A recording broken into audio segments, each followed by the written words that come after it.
नमस्कार, डेली 24 भारत देख रहे हैं आप। हमारी खास पेशकश में आप सभी का स्वागत है। मैं हूं आपके साथ सुरभि राजपूत। नवरात्रि के दूसरे दिन मां ब्रह्मचारिणी की पूजा की जाती है। धार्मिक मान्यताओं के अनुसार इनकी पूजा करने से व्यक्ति में तप, त्याग, वैराग्य, सदाचार और संयम की वृद्धि होती है। इस वीडियो में हम आपको मां ब्रह्मचारिणी की पूजा विधि, मंत्र, भोग के बारे में बताएंगे।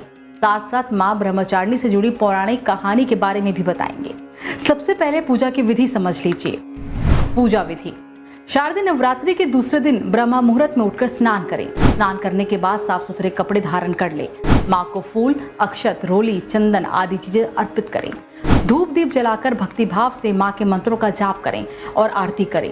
भोग स्वरूप पंचामृत चढ़ाएं और मिठाई का भी भोग लगाएं। मां ब्रह्मचारिणी का भोग: धार्मिक मान्यताओं के अनुसार मां ब्रह्मचारिणी को चीनी या गुड़ का भोग लगाना शुभ माना जाता है। आप चीनी या गुड़ से बनी चीजों का भी भोग लगा सकते हैं। मां ब्रह्मचारिणी मंत्र: या देवी सर्वभूतेषु मां ब्रह्मचारिणी रूपेण संस्थिता नमस्तस्यै नमस्तस्यै नमस्तस्यै नमो नमः। मां दुर्गा की आराधना के लिए शारदीय नवरात्रि का पर्व सबसे शुभ माना जाता है। इस दौरान दुर्गा मां के 9 अलग अलग रूपों की पूजा की जाती है। इसी कड़ी में दूसरा दिन देवी के ब्रह्मचारिणी रूप को भी समर्पित किया गया है। धार्मिक मान्यता के अनुसार जो व्यक्ति मां ब्रह्मचारिणी की पूजा करते हैं उनमें वैराग्य, तप, संयम, सदाचार की वृद्धि होती है। उस व्यक्ति का मन कठिन से कठिन परिस्थिति में भी नहीं डगमगाता। कहा जाता है कि मां ब्रह्मचारिणी अपने भक्तों के दुर्गुणों, मलिनता और दोषों को दूर कर देती है। पौराणिक कहानियों के अनुसार पूर्व जन्म में ब्रह्मचारिणी देवी ने पर्वतों के राजा हिमालय के घर पुत्री रूप में जन्म लिया था। साथ ही नारद जी के उपदेश से भगवान शिव को पति रूप में प्राप्त करने के लिए घोर तपस्या भी की थी। इस कठिन तपस्या के कारण इन्हें तपस्विनी अर्थात ब्रह्मचारिणी नाम से भी जाना गया। 1000 वर्ष तक इन्होंने केवल फल फूल खाकर बिताए और 100 वर्षों तक केवल जमीन पर रहकर शाक पर निर्वाह किया।